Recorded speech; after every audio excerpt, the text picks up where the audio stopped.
Delhi NCR में गर्मी का प्रकोप लगातार बढ़ता हुआ नजर आ रहा है और फिलहाल लोगों को राहत मिलती नजर बिल्कुल नहीं आ रही। बीते 2 से 3 दिनों में राजधानी के कई इलाकों में तापमान 40 डिग्री सेल्सियस के पार पहुंच चुका है, जिससे लोगों का घर से बाहर निकलना बिल्कुल मुश्किल सा हो गया है।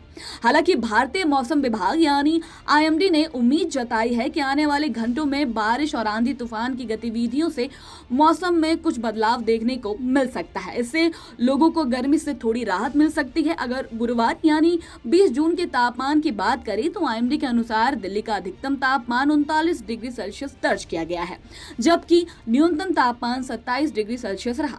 राजधानी के बेस स्टेशन सफदरजंग में अधिकतम तापमान 39 डिग्री रिकॉर्ड किया गया। वहीं रीज इलाके में तापमान 40 डिग्री सेल्सियस तक पहुंच गया है। इसके अलावा आयान नगर में भी पारा 40 डिग्री सेल्सियस दर्ज किया गया। पिछले 24 घंटों में मौसम पर नजर डालें तो दिल्ली में ज्यादातर इलाकों में अधिकतम तापमान में 1 से 2 डिग्री सेल्सियस की बढ़ोतरी देखी गई है। वहीं न्यूनतम तापमान में 4 से 5 डिग्री सेल्सियस तक का इजाफा दर्ज किया गया है। इस दौरान दिल्ली का न्यूनतम तापमान 26 से 28 डिग्री सेल्सियस के बीच रहा, जबकि अधिकतम तापमान 39 से 40 डिग्री सेल्सियस के बीच रिकॉर्ड किया गया है। मौसम विभाग के मुताबिक पश्चिमी हवाएं भी चली, जिनकी रफ्तार 10 से 15 किलोमीटर प्रति घंटे रही। अब बात करते हैं आज यानी शनिवार 20 जून के मौसम की। आईएमडी के मुताबिक आज दिल्ली का अधिकतम तापमान 40 से 42 डिग्री सेल्सियस के बीच रह सकता है, जबकि न्यूनतम तापमान 26 से 28 डिग्री सेल्सियस के बीच रहने का अनुमान है।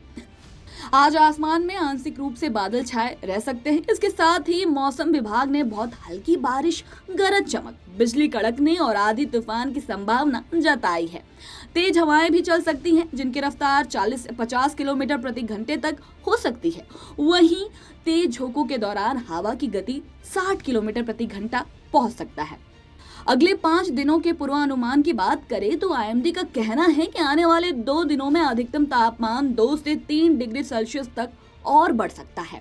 हालांकि इसके बाद अगले 48 घंटों में तापमान में 2 से 3 डिग्री की गिरावट आने की संभावना है। वहीं न्यूनतम तापमान अगले 5 दिनों में 2 से 4 डिग्री सेल्सियस तक बढ़ सकता है। इसके बाद तापमान में कोई बड़ा बदलाव देखने को नहीं मिलेगा। फिलहाल दिल्ली एनसीआर के लोगों को सलाह है कि तेज धूप और गर्म हवाओं से बचें, पर्याप्त पानी पिएं और जरूरत पड़ने पर ही घर से बाहर निकलें।